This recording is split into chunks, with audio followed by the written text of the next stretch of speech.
Hello abakunzi b'inkuru TV, tubahaye ikaze twongera kubasuhuza, amahoro y'Imana abane namwe. Uyu munsi rero tugarutse tugiye kubagezaho ubusobanuro bw'izina Dorcas, tugiye kurebera hamwe imico n'imiterere iranga abafite izina rya Dorcas. Mikaze abo dusanganywe kuri iyi channel y'inkuru TV, nongera guha n'ikaze abashyashya mbasaba ko bakanda ku nzogera y'umweru kugira ngo bajye bahora babona ibiganiro byacu ko bisohotse, uko tubibagezaho bibagereho mu buryo buboroheye.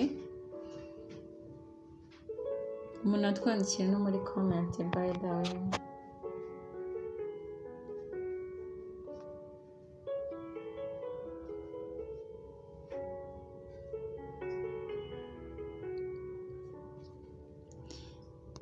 Dorcas rero ni izina rihabwa umwana w'umukobwa,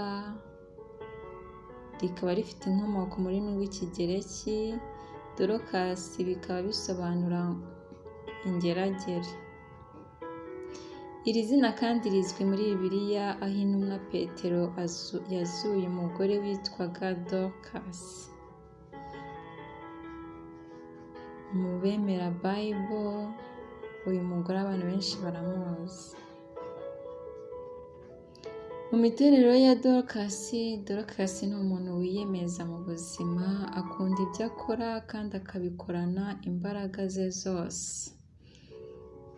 Abona ubuzima bw'abandi bantu mu bice bibiri, umweru cyangwa se umukara.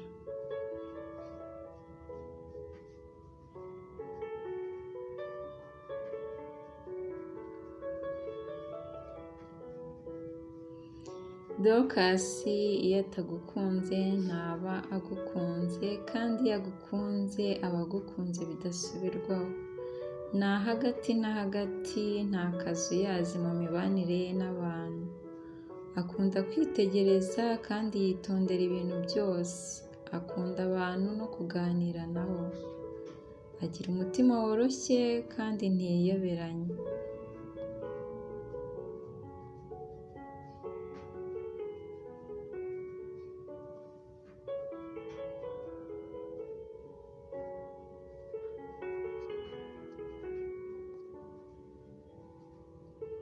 Dorcas rero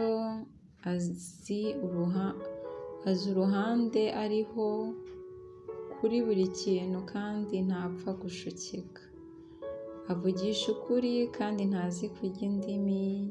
Ni umunyamatsiko ariko akaguma kuba umunyamakenga nanone. Dorcas azi gufata inshingano kandi ibyo yiyemeje abishyiraho umutima we wose. Ntapfa kwemera amakosa, yihagararaho kandi agakomera ku bitekerezo bye. Dorcas rero ntakunda gutekereza ibintu bitari byiza ku buzima. Aba yumva ibintu bigomba kugenda neza, gusa akunda no gutegeka muri we.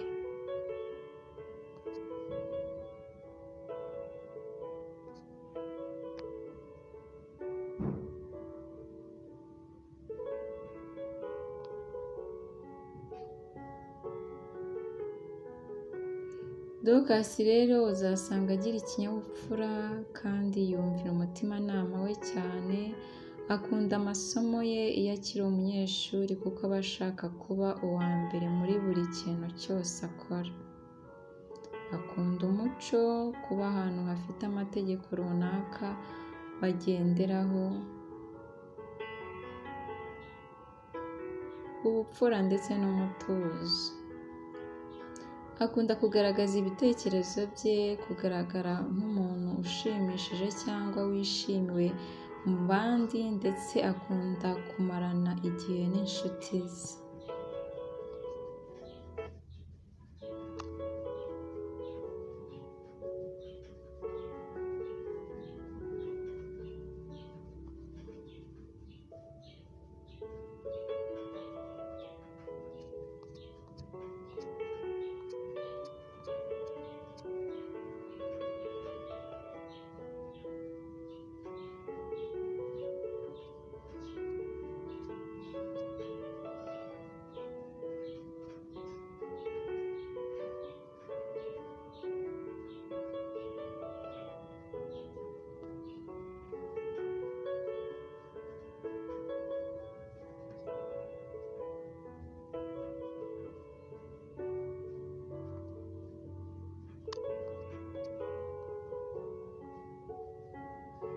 Mu rukundo rero uzasanga ba Dorukasi, ababyeyi cyangwa se abakobwa ba Dorukasi ari indahemuka, gusa iyo ahemukiwe ntajya ababarira ku buryo bworoshye.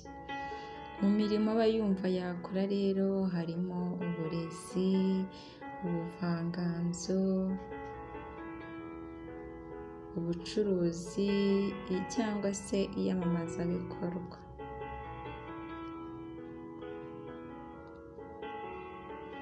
Nizere rero yuko ba Dorukasi bose aho bari bakomeje kunogerwa n'ibiganiro tubagezaho, kandi tukizera yuko bakomeje kugira ubuzima bwiza n'inshuti zabo n'imiryango yabo aho bari hose. Mwakoze cyane kudutega amatwi, tubashishikariza kuzakurikirana ibiganiro byacu by'aho ubutaha. Ubuntu bw'Imana bukomeze kubana namwe umunsi ku munsi, naho ubutaha.